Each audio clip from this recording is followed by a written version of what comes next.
হঠাৎ করে পশ্চিমা দেশগুলো মনে হচ্ছে ভারত নিয়ে খুব মাতামাতি শুরু করছে।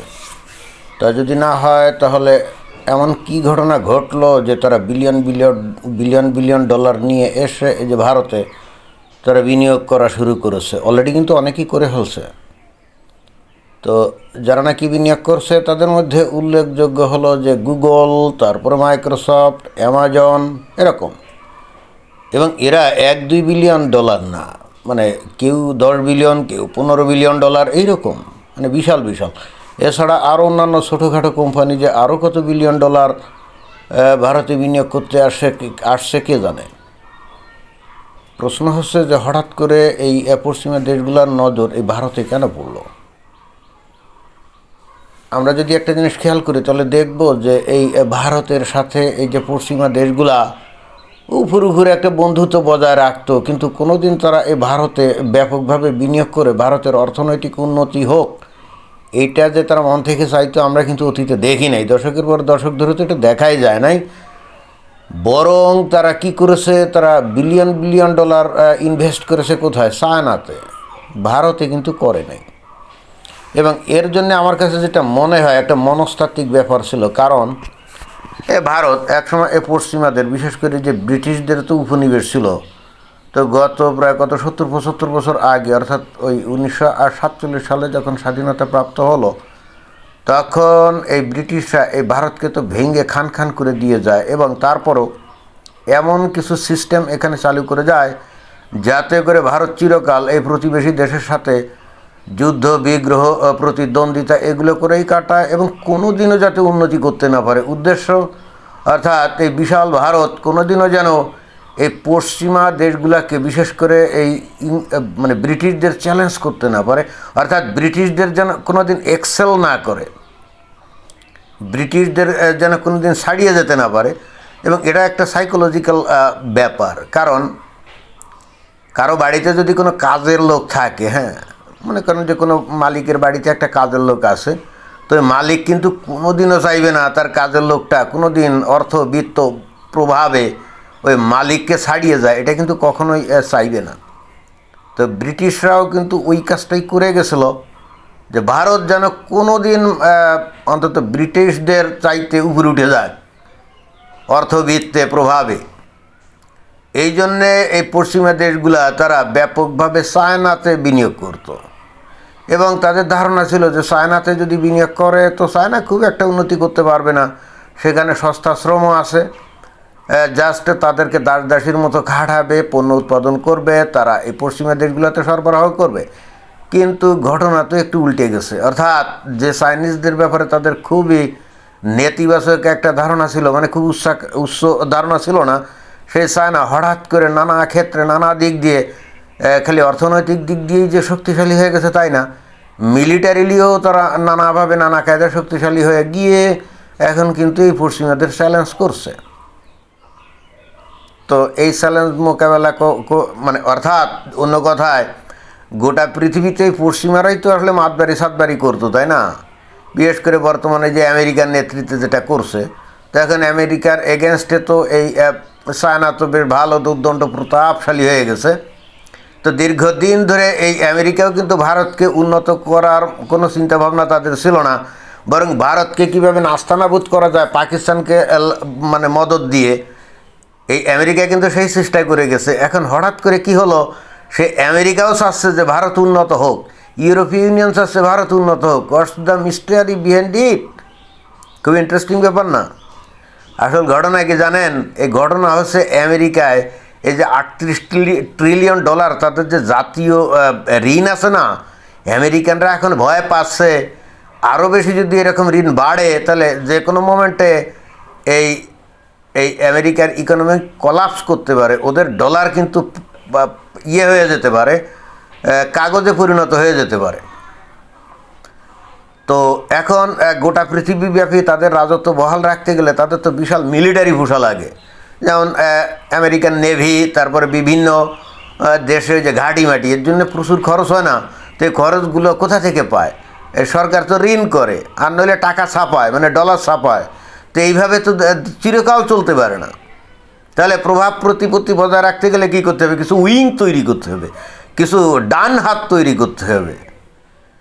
এই আমেরিকা দেখছে এই ইউরোপীয় দেশগুলো দিয়ে ওই কাজটা করানো সম্ভব না। অর্থাৎ ইউরোপিয়ানরা এখন কিন্তু আসলে ধ্বজভঙ্গ হয়ে গেছে। তারা কিন্তু আর ডান হাত হওয়ার মতো তাদের সেই মানসিক যে শক্তি এইগুলো কিন্তু নাই।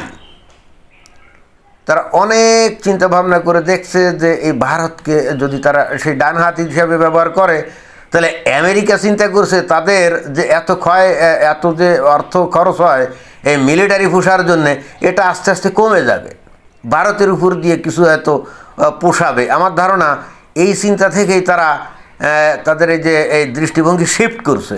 অর্থাৎ চায়নাতে আর এখন তারা আর বিনিয়োগ করতে রাজি না, তারা এখন ভারতে বিনিয়োগ করে ভারতের হাতকে শক্তিশালী করতে চায় এই চায়নাকে মোকাবেলা করার জন্য। একটা মাত্রই লক্ষ্য, এখানে দ্বিতীয় কোনো লক্ষ্য নাই।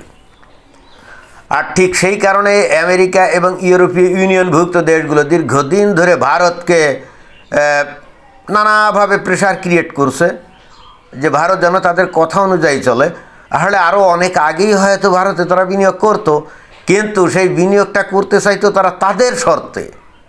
এখানে ভারতে দীর্ঘদিন ধরে গণতান্ত্রিক একটা সিস্টেম চালু এবং তাদের যে সরকার স্ট্রং এবং তাদের যে নিজস্ব স্ট্র্যাটেজি আছে, মতামত আছে, এই ব্যাপারটাকে তারা গুরুত্ব দিত না। বাট ভারত তার দৃঢ় পররাষ্ট্রনীতি দিয়ে দেখিয়ে দিয়েছে যে হ্যাঁ, পশ্চিমা দেশগুলো আমরা তোমাদের বন্ধু হব, তোমাদের ডান হাতও হতে রাজি আছি, বাট সেটা হবে আমাদের কন্ডিশনে। তোমরা যা বলবা মানে প্রভুভৃত্য সম্পর্ক হবে না।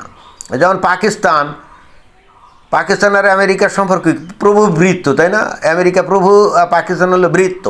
পাকিস্তানে যা বলে তাই করে। একবার বলে যে এই তালেবানদের ট্রেনিং দিয়ে তাদের করো, শক্তিশালী করো, আবার 2 দিন পরে এসে বলে এই তালেবানদের বিরুদ্ধে যুদ্ধ করো, তাদের গুলিগোল্লা দিয়ে মারো। তো পাকিস্তানও তাই করে, টাকা টুকা পায় আর কি। ওরা কিন্তু ভারতকেও এভাবে ব্যবহার করতে চেয়েছে দীর্ঘদিন ধরে, কিন্তু ভারত তাদের রাজি হয় নাই। তাদের বক্তব্য হলো কোথায় কি করতে হবে না হবে সব বিষয়ে তোমরা এসে মাথা গলাই বা তোমরা বলবো আর আমরা করবো না, আমরা বৃত্ত না। অর্থাৎ ভারত তার শক্ত পররাষ্ট্রনীতি দিয়ে, এবং এইটা তো আর এমনি আসে না, নিজেদের দেশের মধ্যে অর্থনৈতিক উন্নতিও তো করতে হয়, সামরিক উন্নতিও তো করতে হয়। কোনো ডাল নেই, তরল নেই, আমি নিধিরাম সর্দার হয়ে বললে তো কেউ মানবে না। তো ভারত যে তার পররাষ্ট্রনীতিতে এত শক্ত পজিশনে যেতে পারে, তার কারণ হচ্ছে তাদের যে নিজস্ব অর্থনৈতিক উন্নতি, সামরিক উন্নতি, এবং একই সঙ্গে তাদের দেশে একটা পলিটিক্যাল স্ট্যাবিলিটি আছে, ক্ষমতায় স্ট্যাবিলিটি আছে। এই কারণেই তো, অন্য কোনো কারণে না। বিশাল ভূখণ্ড, বিশাল জনগোষ্ঠী, এবং যে জনগোষ্ঠীর একটা মানে বিশাল জনগোষ্ঠী হলে তাও আবার যুবক, যারা নাকি উৎপাদনের জন্য অত্যন্ত উপযোগী, তাই না? তো এখন এই ভারতকে তারা লুক্রেটিভ একটা স্পট মনে করছে, দেশ মনে করছে, মার্কেট মনে করছে। এই জন্য এখন তাদের দেশে তো আর অর্থনৈতিক উন্নতির খুব একটা সুযোগ সুবিধা নাই। অতএব তারা বেছে নিয়েছে এবার ভারতকে, যে তারা এতদিন যেভাবে চায়নাকে ব্যবহার করতো, এবার ভারতকে ব্যবহার করে ভারতকে একটু শক্তিশালী করতে চায়। এতে এক ঢিলে 2 পাখি মারা হবে। এতদিন চায়না যে পণ্যগুলো পশ্চিমা দেশগুলো থেকে সরবরাহ করতো না, এখন ভারত সেইগুলা করবে। এটা ওয়ান কাইন্ড অফ কী বলা যায়, যে শ্রম শোষণ বা দাসত্ব।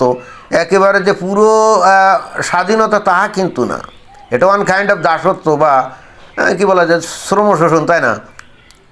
এখন এক ঢিলে 2 পাখি মানে হচ্ছে কি, যে ভারত এখন পণ্য উৎপাদন করবে, আমেরিকা ইউরোপীয় ইউনিয়নভুক্ত দেশগুলোতে পাঠাবে, আর অন্য কি পাখি মারবে যে চায়নার এগেনস্টে ভারতকে অত্যন্ত স্ট্রং পজিশনে নিয়ে যাবে। এতে রথও দেখা হবে, কলাও বিক্রি হবে।